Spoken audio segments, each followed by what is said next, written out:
Seberapa pentingkah net income bagi suatu perusahaan?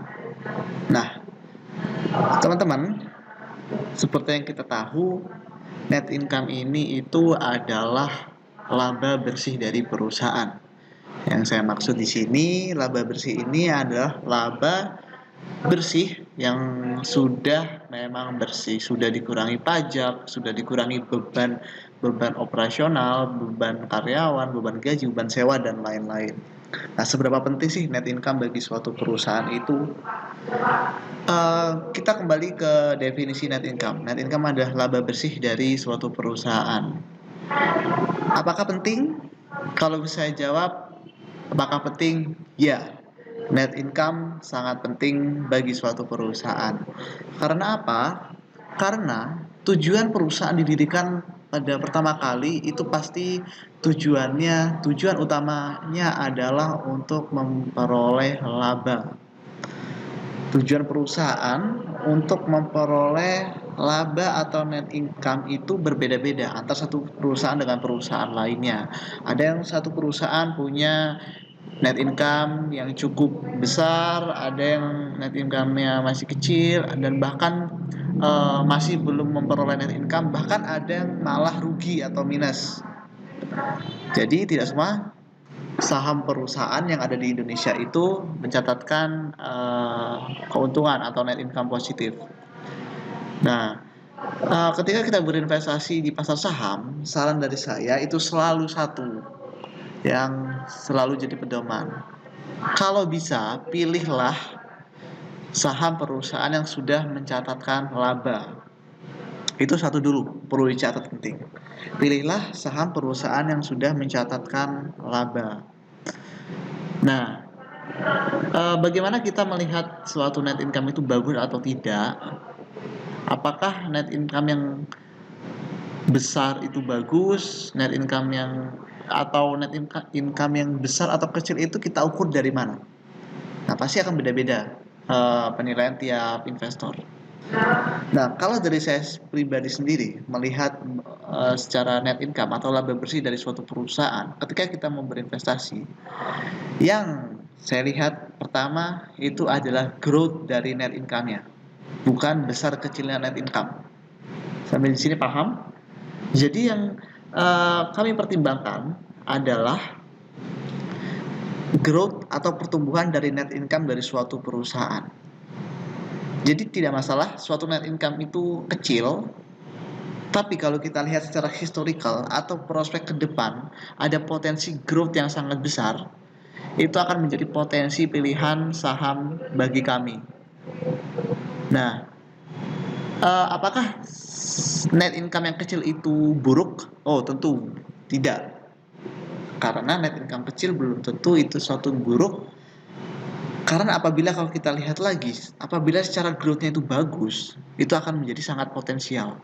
Terutama nanti kepada harga saham dari suatu perusahaan. Nah, secara fundamental atau secara teori umum, harga saham itu akan mengikuti net income dari suatu perusahaan. Jadi kalau semakin bertumbuhnya net income akan diiringi dari pertumbuhan harga sahamnya. Jadi kalau semakin besar bertumbuh itu akan semakin baik bagi suatu perusahaan. Nah, kami sangat menyukai pertumbuhan dari net income atau laba bersih. Jadi kita melihat pertumbuhan laba bersih dari perusahaan dari tahun ke tahun dan kita membuat proyeksi sampai 1-2 tahun ke depan. Nah, disitulah kita tahu kinerja dari suatu perusahaan.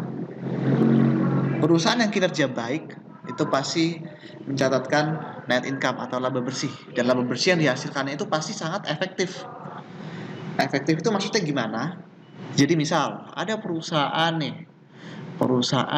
cuma punya modal 10 lah, tapi bisa menghasilkan net income 5. Itu lebih baik dari perusahaan yang punya modal 100 tapi hanya bisa menghasilkan income 10. Sampai di sini paham? Karena perusahaan itu sangat efektif dalam menghasilkan income dengan modal yang dimilikinya. Dengan modal 100 hanya bisa menghasilkan 10. Tentu itu hanya 10%. Nah, ada perusahaan yang hanya punya modal 10 tapi dapat menghasilkan net income 5. Berarti rasio 50%. Itu kita anggap perusahaan yang efektif menghasilkan laba. Nah, laba itu penting bagi suatu perusahaan untuk keberlangsungan dari suatu perusahaan.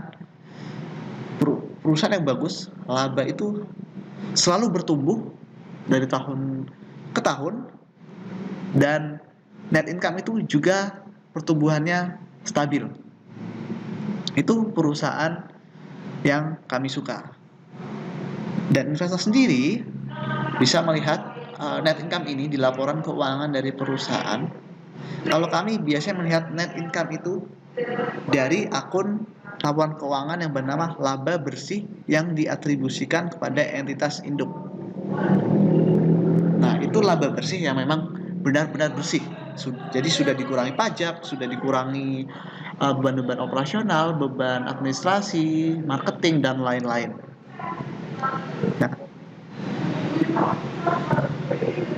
Nah, jadi kalau ditanya apakah net income atau laba bersih dari suatu perusahaan itu penting? Ya, sangat-sangat penting. Karena itu menjadi indikator kinerja baik atau buruknya dari suatu perusahaan. Dan bagaimana kita melihat net income yang baik? Apakah net income 100 itu lebih baik dari net income 10? Belum tentu. Kita harus lihat rasio dari modalnya juga. Seperti yang tadi saya katakan. Dan terakhir, kita juga menyukai perusahaan bukan melihat dari besar atau kecilan net income yang dihasilkan, tapi kita melihat perusahaan itu net income bertumbuh dari tahun ke tahun dan pertumbuhannya sangat-sangat stabil. Dan bahkan pertumbuhan itu bisa diproyeksikan sampai 1, 2, 3 tahun, bahkan 5 tahun yang akan datang. Itu bagi kami adalah perusahaan yang layak untuk diinvestasikan. Karena dengan stabilnya pertumbuhan net income, harga saham kecenderungan akan mengikuti pertumbuhan tersebut. Nah, itulah pentingnya kita mengenal net income atau laba bersih dari suatu perusahaan. Nah, pertanyaannya dari teman-teman pasti sering menemukan kasus bahwa ada perusahaan yang menghasilkan net income yang besar, net income yang terlihat sangat tinggi nilainya, namun tidak diiringi dengan kenaikan harga saham, bahkan harga sahamnya turun. Nah, itu pasti ada. Pertanyaannya, kenapa hal itu bisa terjadi? Hal itu bisa terjadi karena ketika kita menganalisa net income atau laba bersih, kita harus tahu bahwa apakah net income yang dihasilkan dari suatu perusahaan itu memang wajar dan real. Maksudnya gimana? Jadi, jangan sampai net income yang dihasilkan itu adalah net income palsu. Karena banyak perusahaan melaporkan net income itu net income palsu. Palsu itu maksudnya gimana? Di sini tuh konteksnya. Jadi net income yang dihasilkan itu bukan dari hasil operasionalnya. Ada beberapa perusahaan yang mencatatkan net income yang besar tapi sangat-sangat tidak wajar hasil dari net income-nya. Dan gimana cara menganalisa net income yang tidak wajar atau net income yang tidak realistis? Yang pertama harus kita lihat yaitu kita lihat pertama dari omset pendapatan. Secara umum omset akan bertumbuh, begitu juga dengan net income. Jadi kalau net income besar, omset juga harus bertumbuh. Karena sangat tidak logis apabila net income-nya bertumbuh tapi omset turun. Ya mungkin ada kasus itu logis karena mungkin HPP dari perusahaan juga berkurang. Yaitu masih bisa kita analisa lebih lanjut lagi nantinya.